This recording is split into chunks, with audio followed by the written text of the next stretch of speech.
God. All right. It's recording. So it's recording, man. So, yeah, man. So this is a trial and error thing here. You know, different setup going on. So we're gonna go in, Lord willing, touch on certain. You got prophecies kicking off like popcorn, right? Current events, right, and certain things we're gonna get into, Lord willing, to edify the sheep out there. So before we start, we're going to give all praises to Yahweh, Hashem Rakakodash, elders that taught us this truth. Salute to all the sincere elect out there, and I want to say keep pushing, right? Because we're in that year of agents, sellouts, and it's agents, sellouts, and apostates. Yeah. So we're just going to let the Spirit do what the Spirit do. Well, whatever you're holding, I hope you can hear us all right, yeah? Yes, I can hear you. All right, man. Bring out what you got. Bring out Habakkuk, yeah? Habakkuk. No. Matthew 11. Yeah, start with that one. Habakkuk Shah. Okay, this is Matthew 11:25. At that time, Yahushua HaMashiach answered and said, I thank thee, O Father, Lord of heaven and earth. Yeah, and this is Yahushua. This is in red letters, yeah? You're putting up on the screen for them to see. Yeah, is it? Yeah. So, okay. What was the precept again? Matthew 11. Matthew 11:25. Yeah. All right. Yeah. Come on. You can read it again, Baruch. Yeah, start again. Quote it. Yeah, it's all right. Yeah, carry on doing what you're doing. Yeah, you're on point. Matthew 11:25.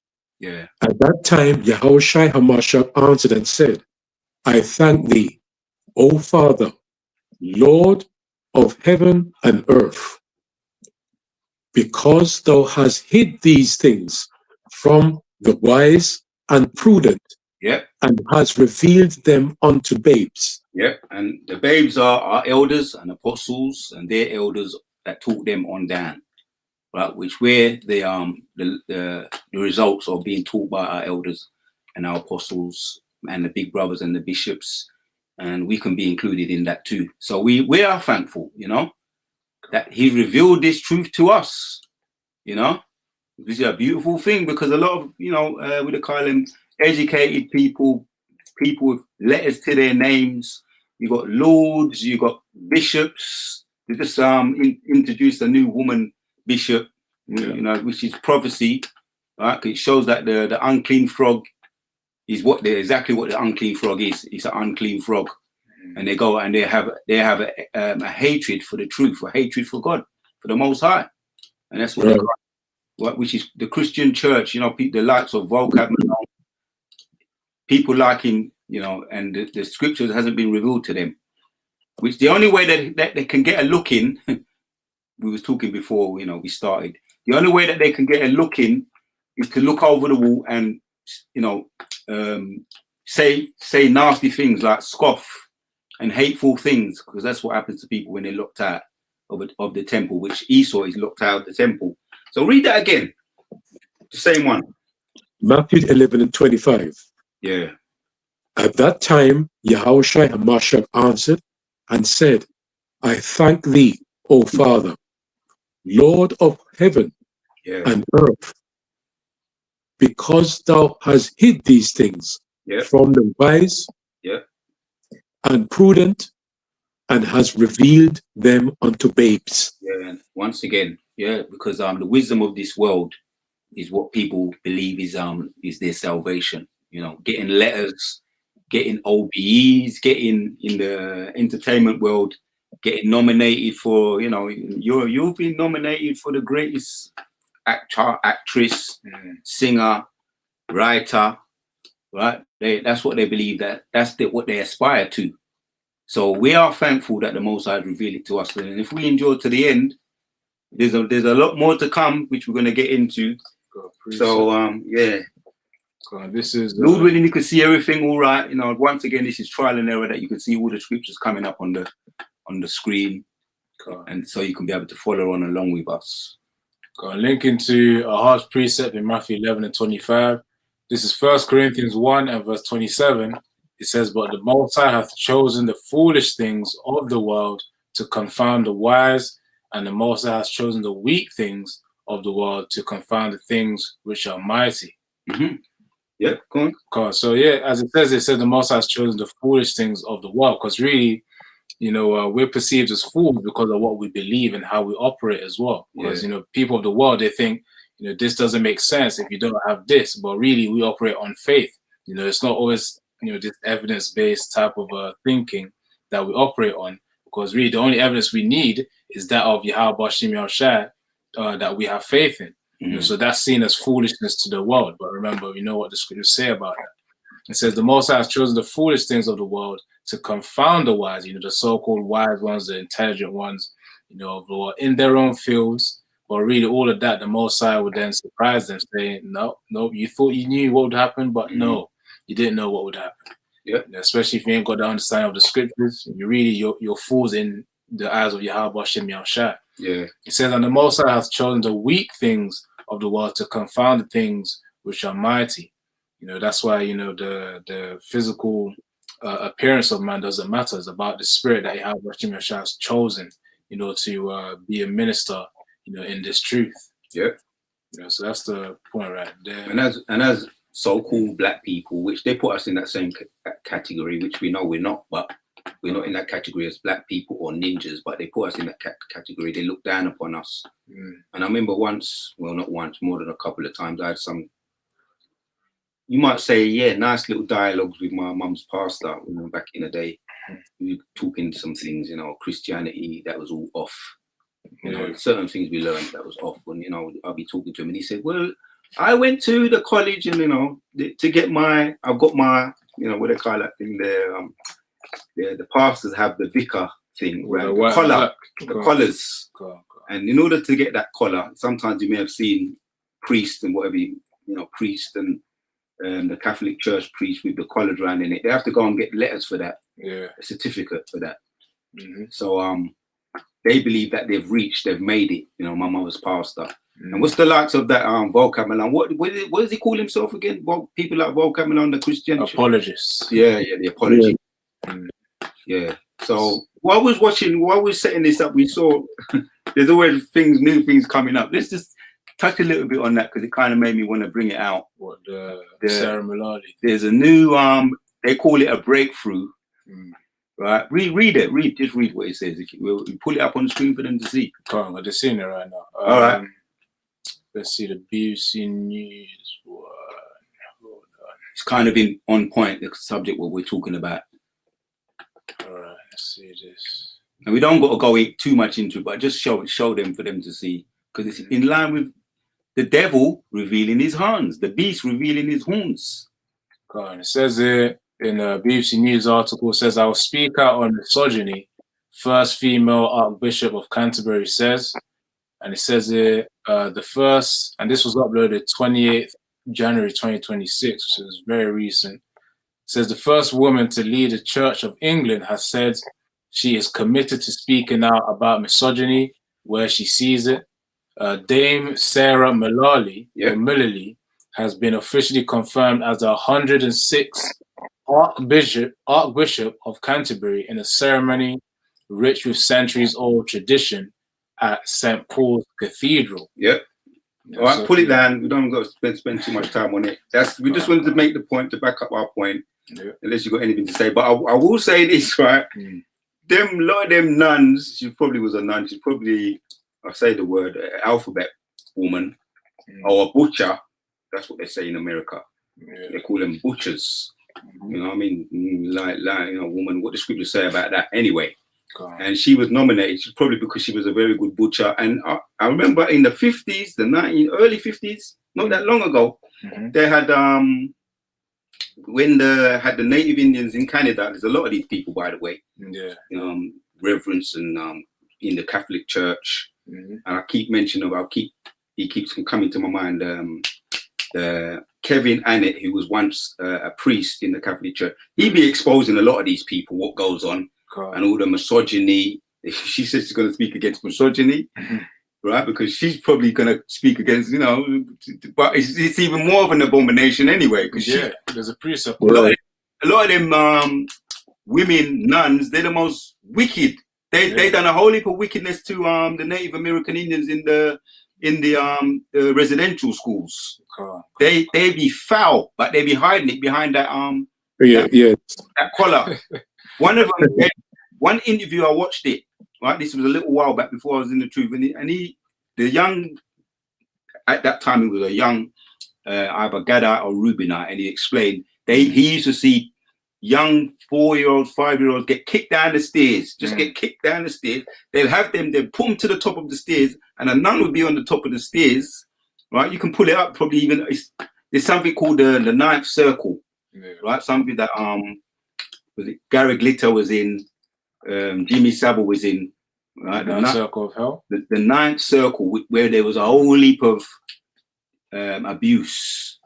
Right, when you get into it, we're not going to of children. It's called the ninth circle, and we spoke about it a little while ago, where certain people come out and they got an axe to grind. They be doing their speeches in central London in Piccadilly Circus. A lot of them that was abused in the Catholic Church. They're now late 50s, early 60s, and they're speaking out.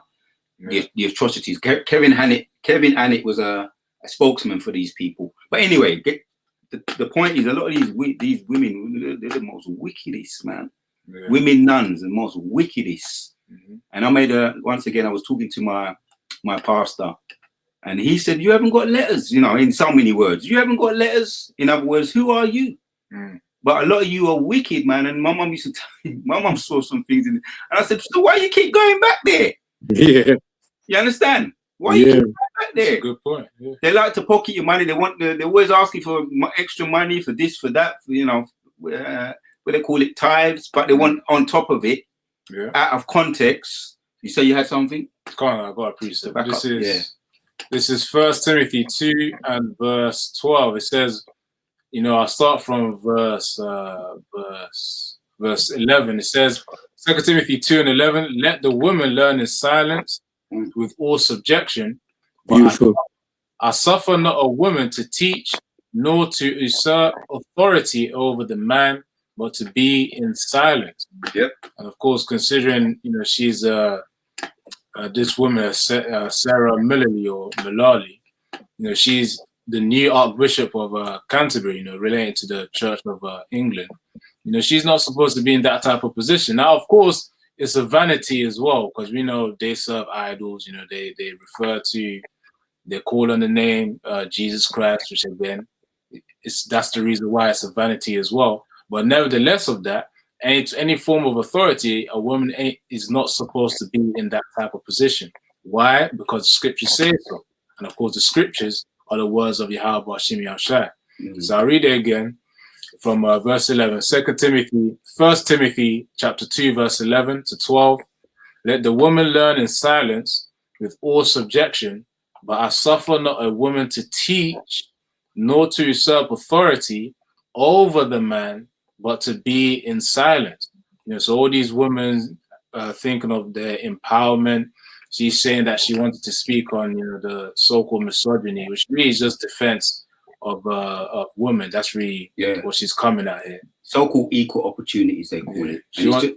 No, go on. Finish. She just wants to be over the patriarchy, which patriarchy is really the natural way that Yahweh Shem Yahshai has ordained.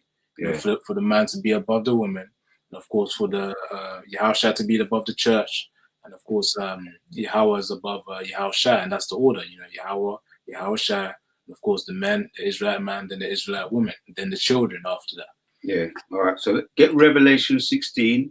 We're going to touch on this, and 13. Yeah. She represents symbolism, and it's something else that she also represents. When you get into it, you read it, yeah. You got it on there, innit? Yeah. So this is Revelation 16, from verse 13. It says, "And I saw 3 unclean spirits like frogs come out of the mouth of the dragon." Yep. And those 3 unclean spirits, it's going to actually break it down. Later, carry on. And out of the mouth of the beast, and out of the mouth of the false prophet. Yep. It says, the beast is the wicked today, the revived Romans. Yep. The dragon is the ancient Romans, right, which empowers the beast. Yeah. It says, "For they are spirit of devils, working miracles which go forth. No, go back to 13. yeah, 13, read that again. So Revelation 16 and 13 That's says, all we want. That's the only one we want to read. and I saw 3 unclean spirits like frogs come out of the mouth of the dragon, and out of the mouth of the beast, and out of the mouth of the false prophet. Yeah, so that's who they are. They're the false prophets. The 3 unclean frogs. You got in the central banking over here in England, the Bank of England. You got the Vatican over there in Spain or Rome, and then you got in America. You got the Pentagon, right, which represents the Pentagon over there in the White House, near the White House. Where's the White House again? I think it's Washington Yeah, DC. Washington DC. That's Washington DC. That's one of the 3rd unclean frogs, which the Pentagon represents the military. So you got this here woman here. She represents the one of those, which is the false prophets, which is the Vatican over there in Spain or Rome. So it's all symbolism. That's all it is, and they're pushing that. As a matter of fact, there was a read the one after, because it leads us into read the verse of 14 of Revelation 16. Yeah. So this is Revelation 16 and 14. For they are spirits of devils working miracles. Yeah, what are the miracles? We're going to get into, Lord willing, we're going to get into that if there's time. And once again, we're trying this out, and then we may do it more. Obviously, we're going to change things up, but it's all part of pushing out this truth, the techie side of things, to get used to everything, so that we could be versatile in it. But for they are spirits of devils working miracles. That's their technology. I think we spoke about that a little bit last week. But it's all up in our faces. We can't not be locked in, because now we're hearing about the Iranians and the US. They're at a standoff. What do they call it? They're a standoff. In the game of chess, you might call it a standoff. Who's going to make that move? And the devil is contemplating. Slowly but surely, the devil, you're gonna make the move. You're gonna make that move. The actual WW3 is on the horizon. We're not there yet. We know we've got Revelation 13. That's gonna take place first. Yeah, read a little bit of that while we're there. As a matter of fact, finish the scripture and then read, and then read a little bit of the article. All right, this is Revelation 16 verse 14. It says, for they are spirits of devils working miracles, which go forth unto the kings of the earth and of the whole world, to gather them to battle of that great day of the Most High Almighty. And we're in that stage now, and Lord willing, we can bring it up as well. But there's a scripture on mine. You can hold it. Joel 3:3, but just hold it and let's look at the article. A little bit of this article, because I can Joel 3:3 for you. Those of us that are locked in, which that's we're at that time. I tell you what, get Habakkuk and read Habakkuk, and then we get that. Yeah, Habakkuk. Let's read chapters 3 straight to the point, and 4, and then we read the one out for after. Habakkuk 2, yeah? Yeah. Habakkuk 2 or 3? Habakkuk chapters 2. Chapter 2. Yeah, and read from verses 3. Of course, yeah. Habakkuk 2 verse 3. For the vision is yet for an appointed time. Yeah. But at that end it shall speak and not lie. Yeah. Yeah, carry on. Though it tarry, wait for it, because it will surely come. It will not tarry. Right. So we just have to just hold our peace. Right. They're at a standstill. Right. We just heard the mayor of Minneapolis. Always fucking butcher that. Always butcher it. Yeah. Minnesota. I think that's the town inside there, is it? It is. I can pronounce that one. But yeah, it's a bit of a tongue twister. But they're at a standstill.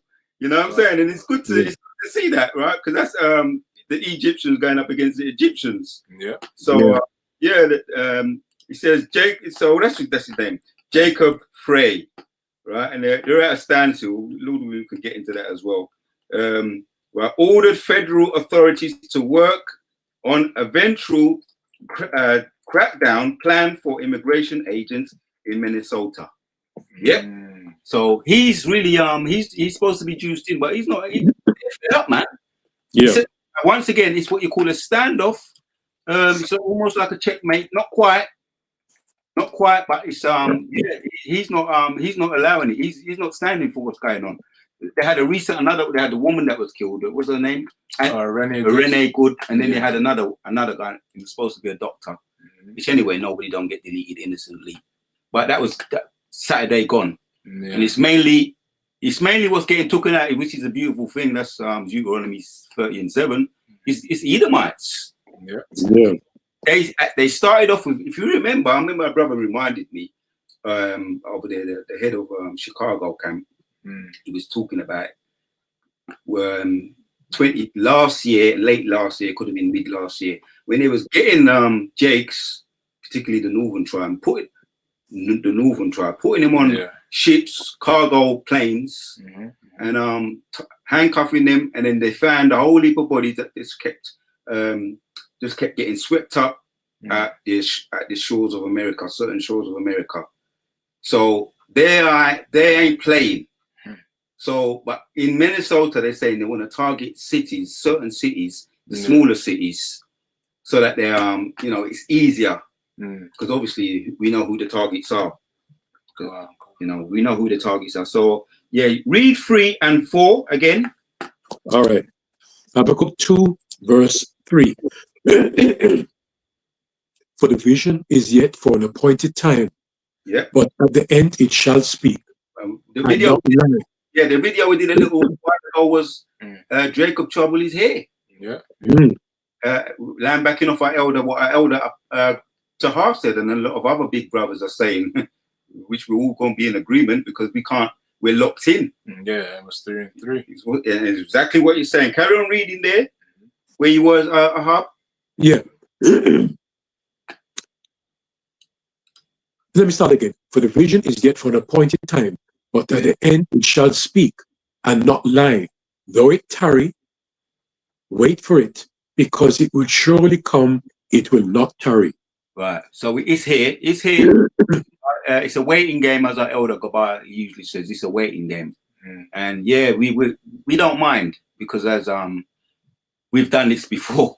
The hopeful elect in our previous lives, we've done this before. And and the Most High going to show his power. He's going to show forth. Yeah, that's what you wanted verse 4. You wanted verse 4. Will he be able to read it on the NLT? I could read it in the NLT. Right, all right then. So let him finish, and then you read it in the NLT. Carry on with what you're doing. Verse 4 now. Yeah, go on. Verse 4. Behold, his soul which is lifted up is not upright in him, but the just shall live by faith, by his faith. All right then. Yeah, read that. Say that again. Read it again. Habakkuk 2 verse 4. Behold, his soul which is lifted up is not upright in him. All right. Yeah, go on. Slack you. But the just shall live by his faith. Yeah, we're just getting used to the tech. So bear with us, Akim. It's all right. And we wanna do it. We wanna overcome this, because we once again. Now let me ask you a question, Ahab. Put it up for him on the NLT, and I want him to, because we all have to try and get used to it. Let him read it on the NLT. I'm gonna ask you to read it in the NLT. Can you see it? Yeah, Ahab. Yeah, I can get in the NLT. Yes. All right. Yeah. Hold on. Verse 3. Yeah, read verses 3. Just 3 though. Come on. Let's get that then. Ahab, is it clear? Oh no, I can bring it up here. I can't see it there. Oh, I can read it here. I can read it here. All right, we wait for you. Okay. In the NLT. Habakkuk 2. Which verse do you want me to go to again? Yeah. Read just 3. Just 3. Just 3. This vision, right? This is the NLT, New Living Translation. Verse 3. This vision is for a future time. It describes the end, and it will be fulfilled. If it seems slow, in coming, wait patiently, Yeah. for it will surely take place. It will not be delayed. Right. Same thing. You know what I mean? Same thing. Read 4. Read 4 as well now. Verse 4. Look at the proud. Yeah. They trust in themselves, and their lives are crooked. Yeah. But the righteous will live by their faithfulness to the Lord Yahweh Shem Yoshai. Yeah. Well said. Yeah. And that's how the scripture. Sometimes you read the KJV, but then you read the NLT and it breaks it down for you. So he says, look at the proud, they trust in themselves. So we hear Jake be saying that you're feeling yourself there a little bit. You just feel they be feeling themselves, man. Trump himself. That's why he has the confidence or the arrogance to reveal and to come out with that statement. Now let's get into. That's what I wanted to do. I wanted to get into the article, and then I asked you to read something after, innit? Yeah. Remember what it was asked you to read after? Joel 3 and 3. Oh yeah. Look the article. Yeah, read the article first. Let's look at the article first. Right, You don't have to get too deep on it, but it just basically backs up prophecy. So this is from BBC News. Trump warns Iran time is running out for the nuclear deal as US military builds up in Gulf. It says here Donald Trump has warned Iran that time is running out to negotiate a deal on its nuclear program following the steady buildup of US military forces in the Gulf. So it says the US president said a massive armada was moving quickly with great power, enthusiasm, and purpose set towards Iran, referring to a large US naval fleet. In response, Iran's foreign minister, Abbas Araghchi, said the country's armed forces were ready with their fingers on the trigger to immediately and powerfully respond to any aggression by land or sea. Right. It says Iran insists its nuclear program is entirely peaceful. Iran insists its nuclear program is entirely peaceful and have repeatedly denied accusations by the US and its allies that it is seeking to develop nuclear weapons. Right. Lies, because that's Iran, yeah? Yeah, that's Iran. Yeah, so we know that they're backed by Russia and they have a business relationship. So they know that they're starting to pack a little bit, which goes into let the weak stay strong. But I asked to hold that, but let's get into Joel 3. That's the point we want. We get Joel 3 after this, but let's get Daniel's chapters. Daniel's chapter 7. Where you want me to start from? Yeah. And let's get into a little bit of this. We don't want to spend too much time on it, but let's jump to the point. As a matter of fact, read from the top first and then get to bullet point. Okay, you can go to jump down, yeah? Yeah. Daniel 7, verse 1. In the first year of Belshazzar, king of Babylon, Daniel had a dream and visions of his head upon his bed. Then he wrote the dream and told the sum of these matters. Yeah. Verse 2. That's it. Okay.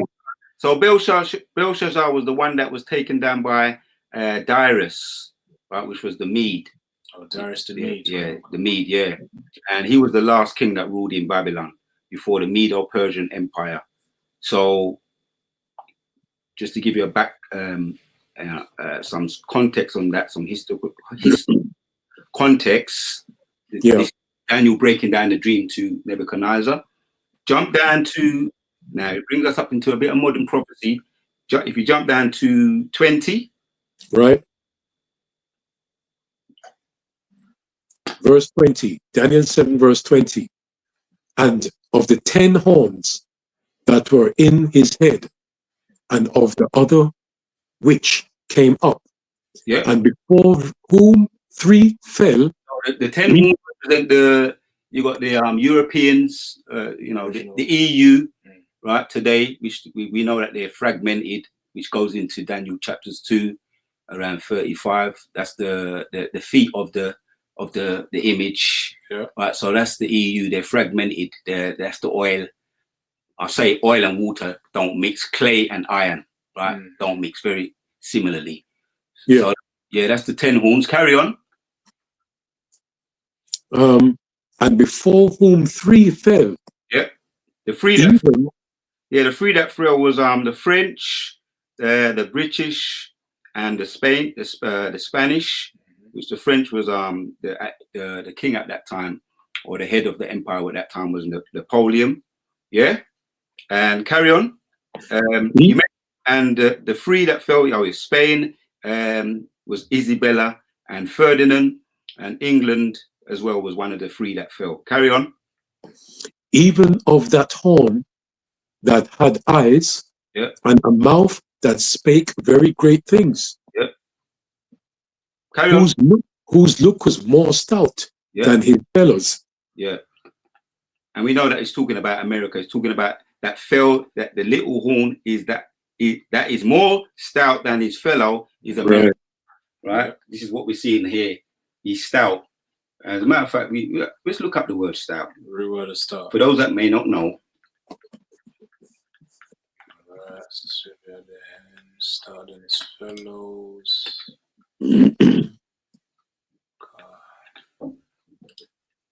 Strong's H 7229. Rav. It says a great and captain, chief. All right, look. All right. Just means great. All right. So look at the strong definition. It says captain, chief, great, lord, master. Yeah. Stout. Yeah. So he's lording it over. Let me just say it like that. He's lording it over all the other nations. Right. So he's more stout than his fellow. That's the so-called little horn, right? Which is his eyes are everywhere. That goes also into his technology. He doesn't keep at home. That also goes into the embassies, and that's what also we touched on it. I don't think we did. We can do though. Go back to Habakkuk and read. Now read 5. The embassies that he doesn't keep at home. But read the scripture to back up the point. All right. This is Habakkuk 2 verse 5. All right. Yeah, you got it. You got it, Ahab. You got it. Do you want me to stay in the NLT or go back in the KJV? Yeah, stay in the NLT. Okay. Verse 5, Habakkuk 2 verse 5, and it says, wealth is treacherous, and the arrogant are never at rest. They open their mouths as wide as the grave, and like death. Yeah, he's carry on.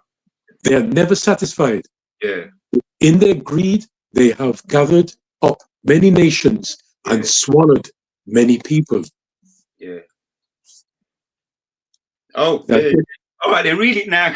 In this case, better in the KJV. Read the same one again in the KJV. All right. I have to go back come out of that now. All right. I tell you what, don't worry about it.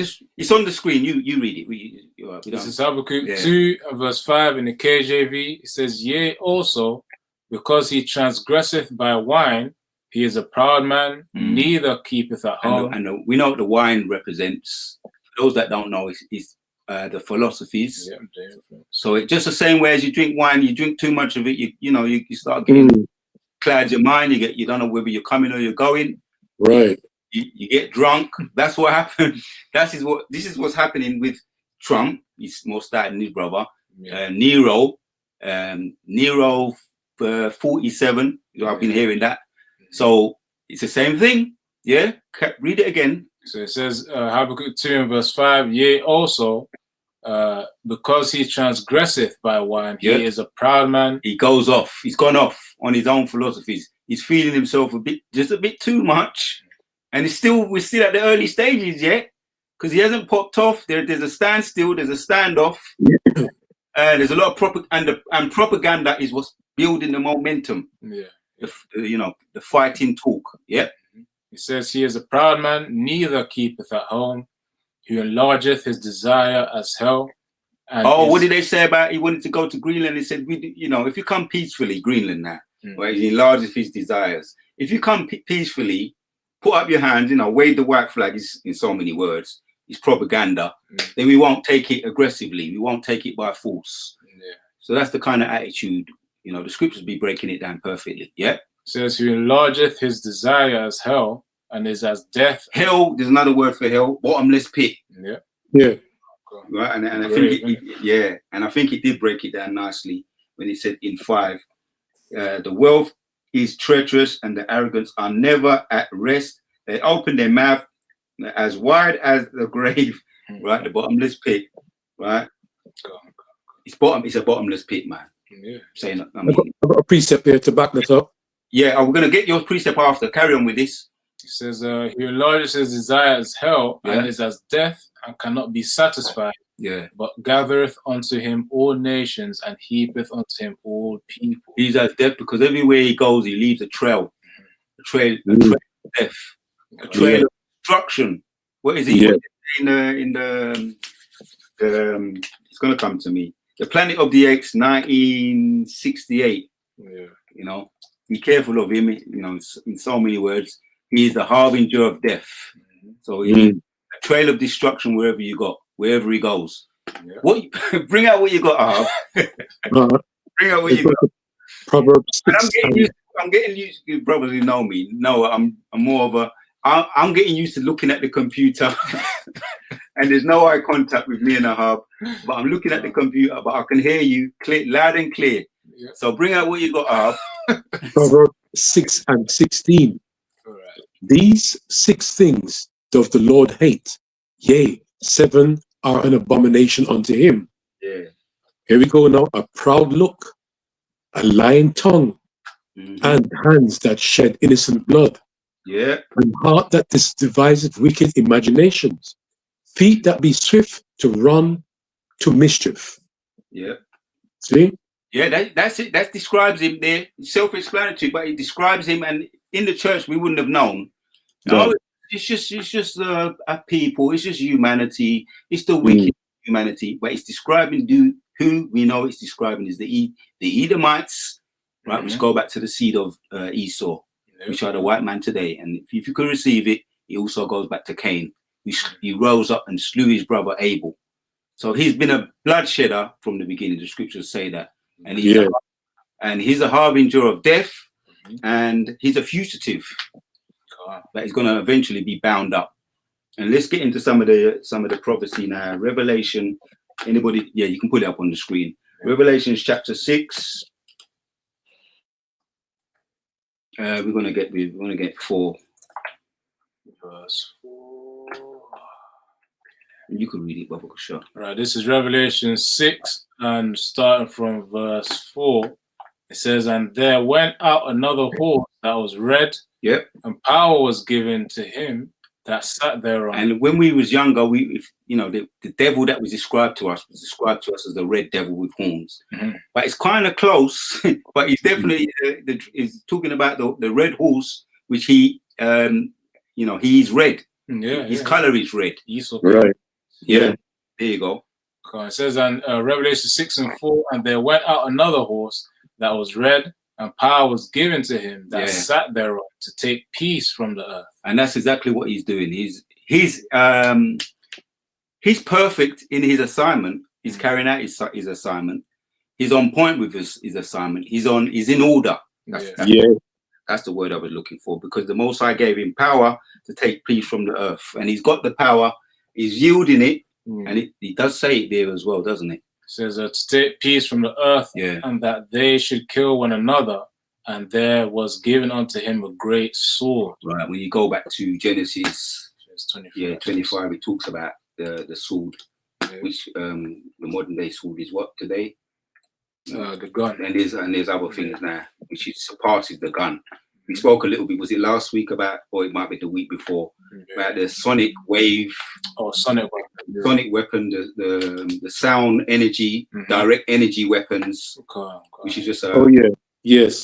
Which now they've got pocket-sized ones. For those I had one as well, but my which I used it, but I was advised to be careful with it.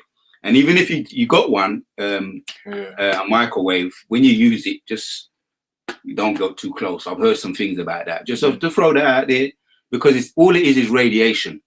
Yeah. And it's intensified radiation. in a box. But yeah, they've got that. They're bewildering that. They're bewildering it.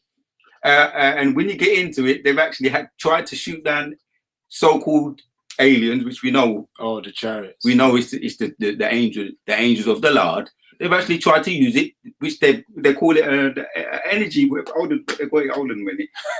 It's actually made to shoot down UFOs or aliens. It used to be up there years ago when all I was doing when I was coming home from the church, Jehovah's Witness, I was coming home. I just had this fascination with the documentaries on a lot of them. They took them down now. Yeah. Obviously, it was people were getting a bit too wise. Too much information was coming out, and the most important thing there was linking it to who they really were. Which was the prophets was telling us who they really were. Because I remember the banners or the banners, what are they called? Not banners, the placards. They call them placards. When I'll be looking at the placards, when I'll be seeing the L going in, this was like around 2011, and I'll be watching them, and that's where I made the elders and the young men holding up the chariot posters, and that's where I made the connection. And I realized why it was so fascinated with so-called aliens. There was a fascination because in my spirit. Say it, go on, say it. The so-called aliens are really our brothers, man. Yeah. They're the angels of whom are above. The only difference is, we're in chains of darkness, and they're not in chains of darkness. Right. Each one, we're doing the service of Yahweh Shem Yahshai here, and they're doing the service of Yahweh Shem Yahshai up there in the spirit realm, really, aka the fourth dimension. Esau intends to use these so-called lasers, to attack these chariots supposedly. Yeah. But the Most High is just keep keeping the fight interesting. Of course, we know who's gonna win. The right hand side, the Yahushua. Well, of course, just to make Esau pumped up, proud, thinking that okay, he's actually got a chance, but he has no chance. Nevertheless, we're talking about centuries old technology, which really is way more than that compared to Esau's technology, which was just done within a few decades, or maybe I should even say more than a millennium, because the millennium is about 1,000 years, and then a century is about 100. Let me just do it quickly. So a century, how many years? I believe a millennium. A century is I think a century is 100. Yeah, come on. It says 100 is for a century. Then a millennium, that's 1,000 years. Yeah. Hold on. How many years is a millennium? Because the chariots, they've existed long before Esau even came into existence. Yeah, so a millennium is 1,000 years. So really, we're talking about technology way older than Esau before he came to the scene. And he thinks that he actually has a chance, but he does have a chance. All these high energy laser weapons, there's going to be no point. It's a losing battle, but the Most High and the Most High actually gave them the weapons in the first place. Calm. So he's got them in a full sense of security. Yeah, got a quick precept as well. Yeah. This is Genesis 27 and verse 39, which links to Revelation 6 and verse 4, which we read, in terms of his great sword.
You're back.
Ratazar, I can't see you on Ariel.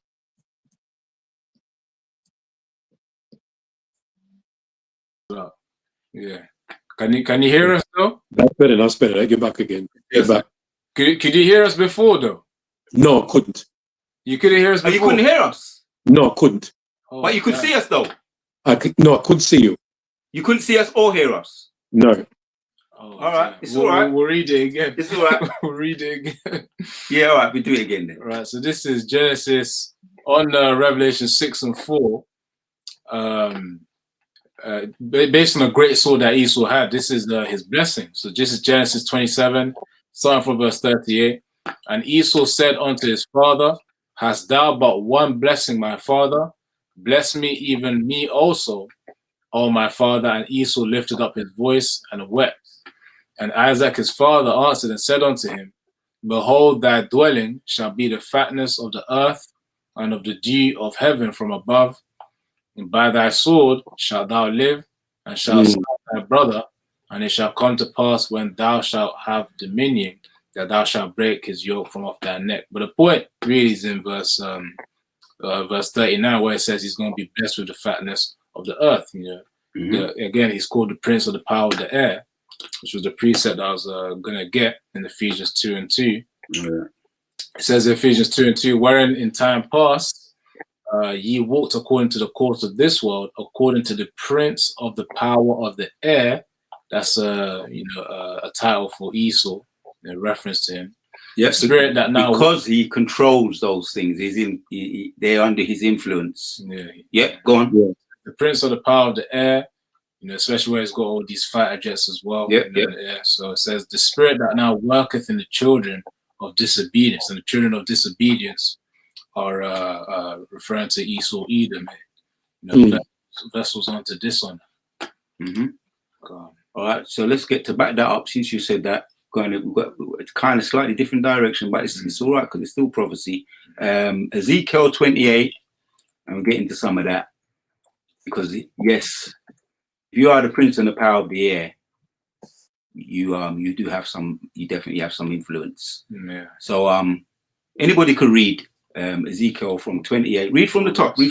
All right. So Ezekiel 28 and verse 1. Yeah. Says the word of the Lord Yahweh came again unto me, saying, Son of man, say unto the prince of Tyrus, thus saith the Lord. The prince of Tyrus, was a prominent reigner or king then, right? And what represents him today? Once upon a time, Egypt was a power. When one of the brothers said, they are now the Hamites. And if you ask them now, the Hamites, the dark people, there's another word though, Egyptians, right? If you ask them now, you know that you was ruling at once upon a time. You had the so-called black people in slavery. They don't even know. No. But there was a ruler. There was what they call it, a world power. So same today. You had world powers which came and gone, just like we had the ancient Romans, the Babylonians, the ancient Babylonians, the ancient Grecians, the Medes and the Persians, and the ancient Romans. There was a power. Obviously now they've been revived now, but that's the Romans. But those powers they came today, they're gone tomorrow, right? Just like the ancient Egyptians. So same with Tyrus, but they represent the modern day Edomites today, as a position of power that they be holding. So carry on. God says, thus saith the Lord, the Most High, because thine heart is lifted up, and thou hast said, I am a power. There you go. I sit in He said it out of his own mouth. Okay. Scripture say, don't let yourself compliment you, let someone else compliment you. But as we're gathering, he can't resist it. He slowly but surely revealing his horn. You can't keep in one place. You can't sit down and keep quiet. He just can't do it. Nope. As a matter of fact, this scripture is going to explain it. God, it says, because thine heart is lifted up, and thou hast said, I am a power. I sit in the seat of the Most High, in the midst of the seas. Yet thou art a man, and not power. Though thou set thine heart. What verse are you now? Verse 2. All right. This is the reply. Yeah, this is what the Most High is saying, because he thinks he's so bold. It's like a child telling his mother, dictating to his parents. I want this. I want it now. If you've ever heard that before, I want it and I want it now. Mhm. So he's got that attitude. Yeah, a typical Says- spoiled child. Yeah, Though thou set thine heart as the heart of the power of power. yeah, It says, Behold, thou art wiser than Daniel. yeah. There is no secret that they can hide from thee. Yeah. With thy wisdom and thine understanding, thou hast gotten thee riches, Yeah. and hast gotten gold and silver. He spoiled everything. You know, another word for that is taking everything, taking it and just abused the people. There are Native American Indians, which are the indigenous people. To even Canada, because sometimes, you know, we know about the Americas, but there's other lands as well, Canada, and I said it, I keep saying it, but it's true. There's a lot of skeletons in Canada, what they call them, unmarked graves in Canada around those Catholic churches, around those residential schools, boarding schools, right? Them people that are living there, the so-called Americans, the Edomites today, the modern day Americans, the Europeans, right? Which they've taken everywhere and claimed it as their own. They're everybody, right? The ancient, they're everybody. But anyway, yeah, read that again so I can get my trailer full. Right. So Ezekiel 28 and verse 4. Yeah, verse 4. It Yeah, says, "With thy wisdom Yeah, and with thine understanding, that thou hast gotten thee riches, yeah, that's it. and hast gotten gold and silver into thy treasures. Yeah, By thy great wisdom and by thy traffic." yeah, and there's all different types of trafficking, organ trafficking, children trafficking. You know what I mean? It's true, right? Because who had a big part in the trafficking? His name is in my mind, Jimmy Savile. And he had the key to the morgue with the places that are underneath the hospitals. There's a name for it. I think it's more. It's morgues, isn't it? Yeah. I think, because he was, there's a word for it, necrophiliac, if I'm saying it. Right. He was doing things with the bodies in the morgues. Well, without getting too graphic, doing things with the bodies in the morgues. So this man is insane. Wow. He's gotten everything. Bring out your precept, and then we're going to get back to Ezekiel 28. Micah 2, verse 1-2. Woe to them that devise iniquity and work evil upon their beds. When the morning, Salaki, what was the precept again? Micah 2, verse 1. Yeah, we want to pull it up on the screen, yeah? Oh, okay. All right. So Micah 2 and what? 2, verse 1-2. All right, thousand. Yeah, cool. Yeah, bring out. Yeah, we're waiting. Woe to them that devise iniquity and work evil upon their beds. Yeah. When the morning is light, they practice it, because it is in the power of their hand. Yeah.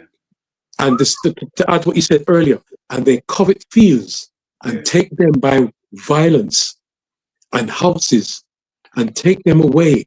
So they oppress a man and his house, even a man and his heritage. Yeah. I mean, self-explanatory, you know what I mean? Self-explanatory, you're right. Whatever they've got, right, when you get into Europe, as a matter of fact, since you brought that out, let's get, we could have finished with, I'll tell you what, let's read one more precept of Ezekiel 28. Because it breaks down, he's actually been anointed for his position. So let's jump down to read 9 of Ezekiel 28. Ezekiel 28 and verse 9. Wilt thou yet say before him that slayeth thee, I am power, I am the Most High, but thou shalt be a man and no power in the hand of him that slayeth thee. Yeah. I was going to continue that. That's what. Yeah, that's it. You know, he's saying he's sticking up his two fingers. He's standing up to the Most High himself. And what comes to mind is you don't got to get it is he's a fool. Doesn't matter. As we opened up, what's been revealed to the babes has been hidden from the wise and intellectual. So prominent people of this world, which could be the Catholics, the Christians, the head of the Christian church, all the frogs, educated people. The wisdom of this world is stupidness. So he's a leader of them. He's setting that example how to be. The spirit of the world, the spirit of rebellion is in the air. Yeah. You know what I mean? So that's his spirit. When you get into the word Satan, it means opposer. And he actually opposes the Most High himself. So yeah, read 10 as well. God, this is Ezekiel 20:10. Thou shalt die the deaths of the uncircumcised by the hand of strangers, for I have spoken it, saith the Lord, Yahweh the Most High. Yeah, he's going to be humiliated when he gets his up and coming. His humble pie. He's going to get humiliated for the world to see, and it's going to be televised. God. Right. Yeah. Yeah. Did you say have you got a precept you was holding, Ahab? No, I haven't, brother. All right, then let's get Jeremiah 50. We're gonna look in let's not forget Joel 3:3, but it's gonna lead us nicely into it. Jeremiah 50, and we want verse 9. Go on, this is Jeremiah 50 and verse 9. For lo, I will raise and cause to come up against Babylon an assembly of great nations from the north country. And they shall set themselves in array against her. From thence she shall be taken. And it's happening now, right? With what's happening, he's making threatening gestures, propaganda to Iran, which appears small and a walkover. Iran to him, to the US on paper. We spoke about the dark horse last week, but on paper, Iran is a walkover. No problem to the US on paper. Carry on. It says, Babylon, an assembly of great nations from the north country. They shall set themselves in array against. From thence she shall be taken. Their arrows shall be as of a mighty expert man. None shall return in vain. So the Most High setting the assembly of the great nations from the north country. And to back up that, let's get Ezekiel. The north country is Russia. And to get into that, a little bit of that, Ezekiel 28, and it kind of breaks down that precept as well. Ezekiel 38, rather. And let's read from the top. We catch it from the top. This is Ezekiel 38 and verse 1. It says, and the word of the Lord Yahweh came unto me, saying, Son of man, set thy face against Gog, the land of Magog. Who's that? That's the Russians today. Carry on. The chief prince of Meshech and Tubal, and prophesy against it. And say, thus saith the Lord Yahweh, Hashem Yahushua, behold, I am against thee, O Gog, the chief prince of Meshech and Tubal, and I will turn thee back and put hooks into thy jaws, and I'll bring thee forth and all thine army, horses and horsemen, all of them clothed with all sorts of armor, even a great company with bucklers. A great company, right? And it's going to go into it, who the great company is. What verse are you at the moment? Verse 4. It's going to tell us in the next verse. Carry on. So it says, even a great company with bucklers and shields, all of them handling swords, Persia, Ethiopia, and Libya, with them, all of them with shield and helmet. Carry on. Gomer and all his bands, the house of Togarmah of the north quarters and all his bands, and many people with thee. Be thou prepared, and prepare for thyself, thou and all thy company. So the Most High is against Russia. The Most High is set against Russia. Right? Magog, rather, set against the US. And Magog represents Russia. Right? And he's talking about Persia, Ethiopia, Libya, with them, all of them, with shield and helmets and buckler. When you prepare, when you dress up like that, what are you ready for? Huge. It's all they're taking their position in a race, 1600 meters or whatever, any kind of race, 100 meters, and your marks get set. This is what's happening now. And he's asking for it because he is as God. Ezekiel 28, we looked at that. Yep. And who can really challenge me? Not even God himself. Right. Nothing can touch him. That's his attitude. So he's going to lead everybody to war, right? So it speaks about Russia, right, which represents Gog, which represents Russia, Persia, Ethiopia, Libya, which is Gomer. Libya, Gomer represents Turkey. Ogma, North Quarters, which is basically all Turkey. So they're getting ready, and the devil he's asking for it. There's a beautiful saying: "Be careful, because what is he doing? He's picking on the Iranians. I can handle him." But that leads us nicely into Joel 3:3. We're going to close on that, but if anybody, unless anybody's got any precepts that they want to bring out, we're going to start winding down. This is Joel 3, and starting from verse 3, it says, "And they have cast lots." Yeah. Actually, read from the top. Yeah. This is Joel 3 and verse 1. "For behold, in those days and in that time, when I shall bring again the captivity of Judah and Jerusalem, I will also gather all nations and will bring them down into the valley of Jehoshaphat." Yeah. Yehoshaphat. That's that standoff, right? Yehoshaphat, where he's going to plead. As a matter of fact, read from the top again. Joel 3 and 1. It says, "For behold, in those days and in that time, when I shall bring again the captivity of Judah and Jerusalem, I will also gather all nations. I will bring them down into the valley of Jehoshaphat." Yep. Yehoshaphat, and will plead with them. Which is when you get into the word Yashaphat, it's judgment.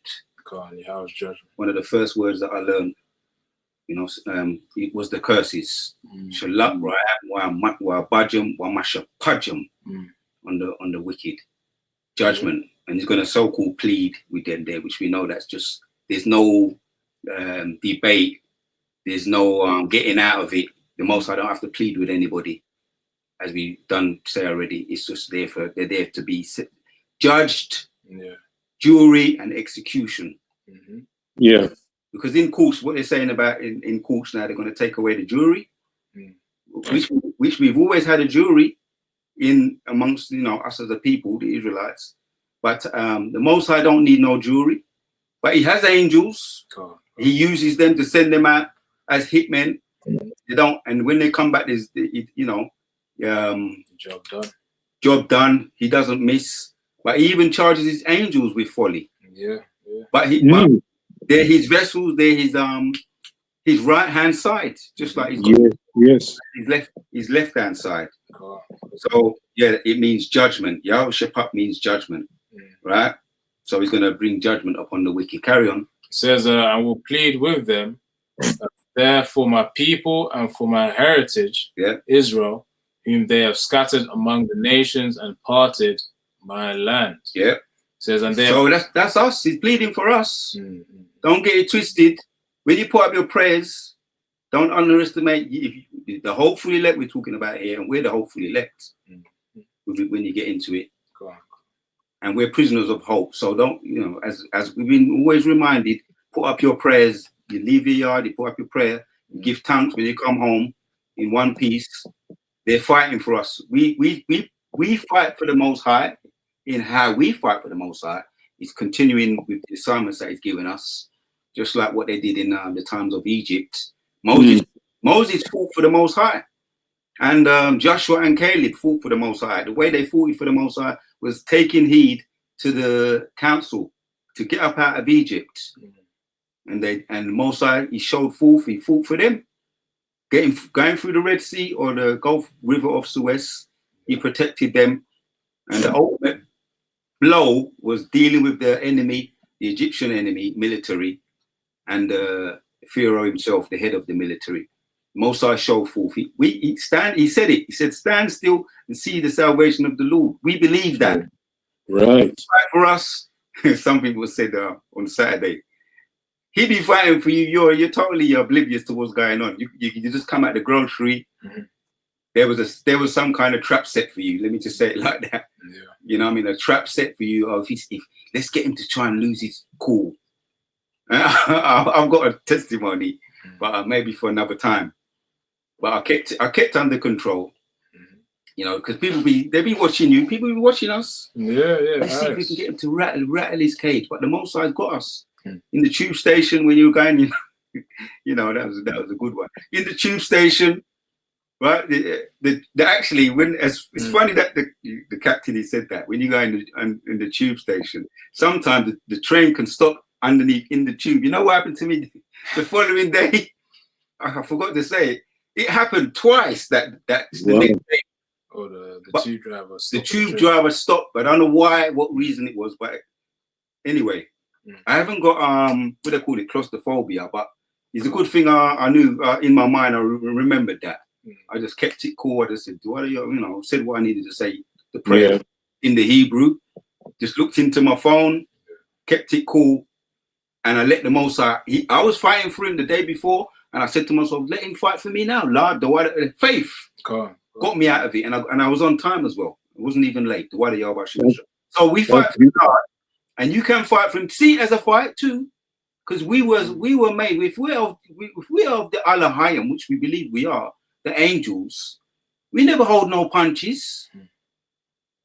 Most I put a certain spirit in us, and whatever you're.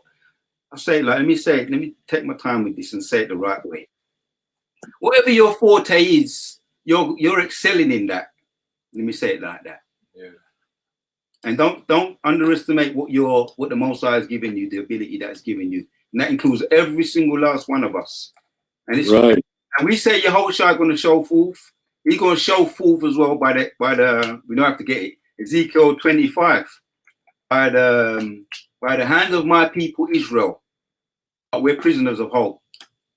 Are you going to bring that one out? No, it was just, you talk about, every man and their fault. Yeah, so brothers excel in what we excel in, what the Most High put our spirits in us to excel in. You got the tech man, them, you know what I mean? You got the warriors, them, which, like I say it again, every single one of us are warriors in our own right. And Most High in that time, we're going to turn it up. I think, was it last week we was talking about it? He's going to turn us up, turn up the spirits of the abilities that we have. Lift up a standard. Yeah, that's the water. So read 3 again to remind us to get back on track, and then jump down to 10. This is Joel 3 and verse 3.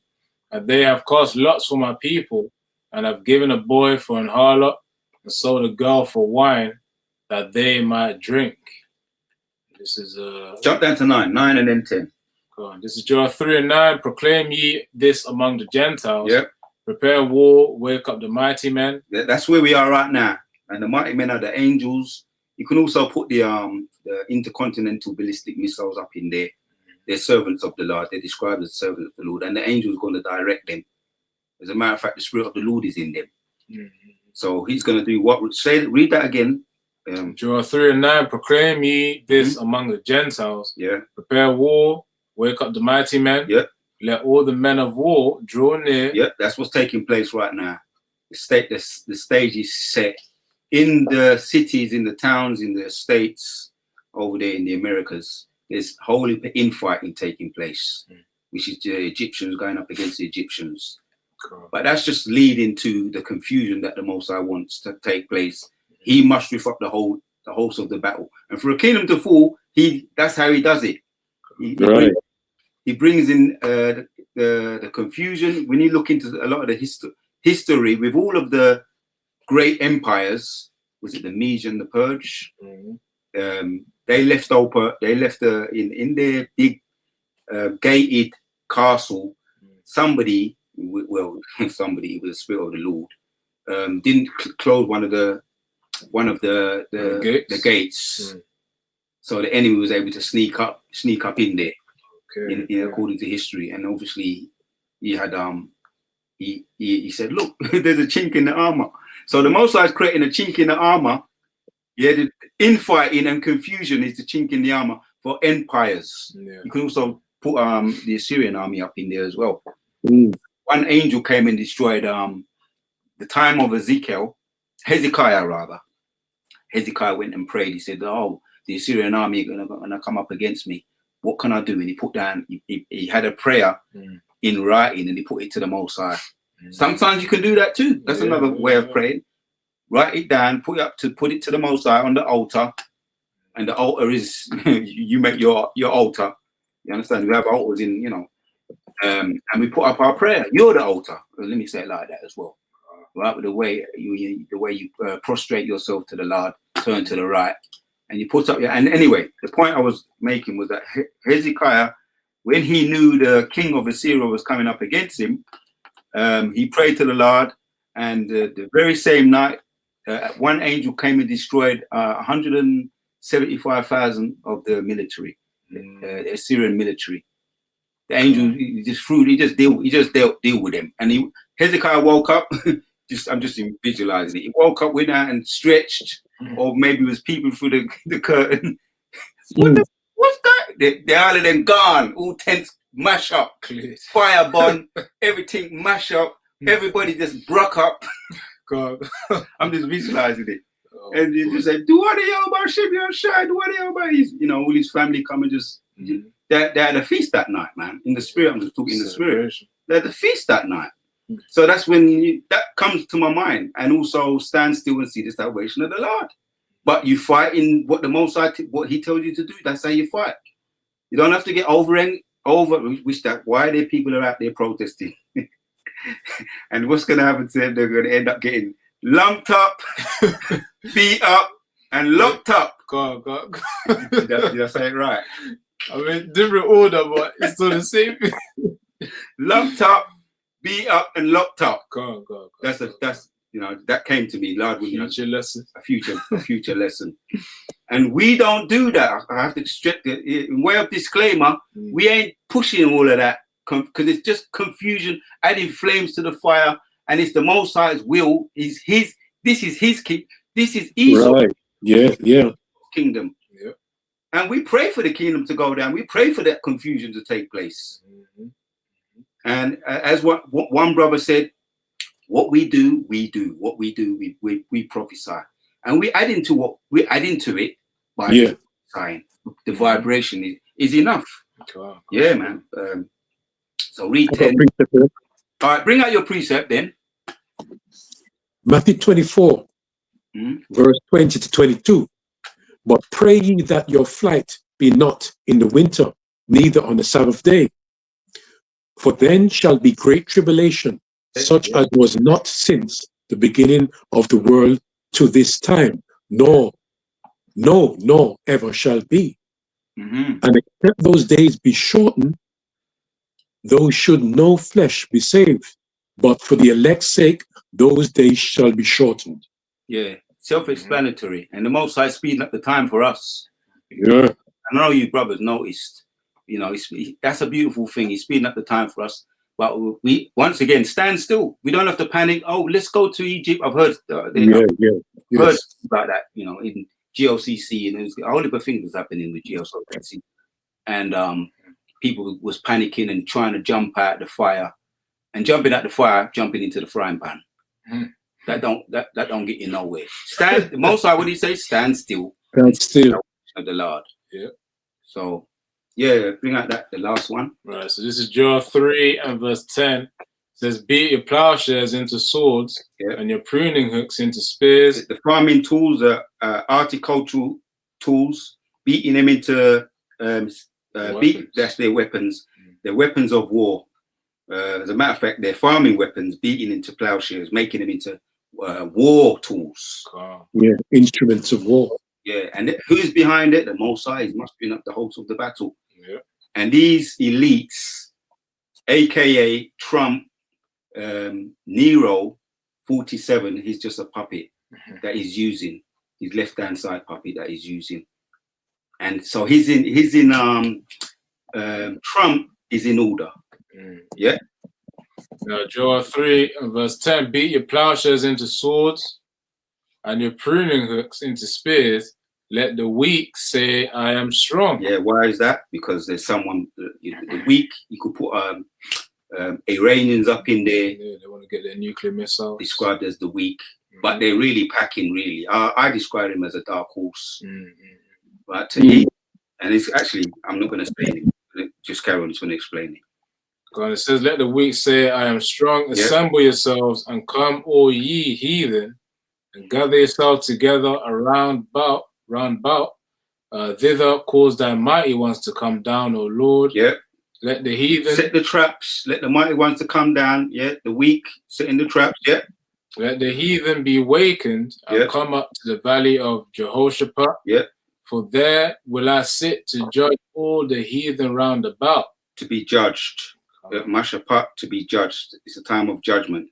So he's setting the places, and the Most High is the perfect chess player. Yahweh is the perfect chess player, and you can put the angels up in there too. They do his bidding.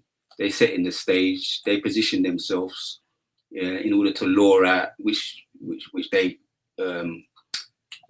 control the minds of the people. The angels have that ability too. Obviously, they control our minds, giving us on the right hand side, like the precepts we're bringing out, you know, at this moment in time, the videos we've been doing, you know, the angels, you know, we do. I remember someone said to me a little while back, it's always good to say a little prayer before you do your videos, you know, like let the words of my, I remember the prayer was in Psalms, I think it's 14 and 19 or 19 and 14. Let the words of my mouth and the meditation of my heart be acceptable to the Lord, thy power.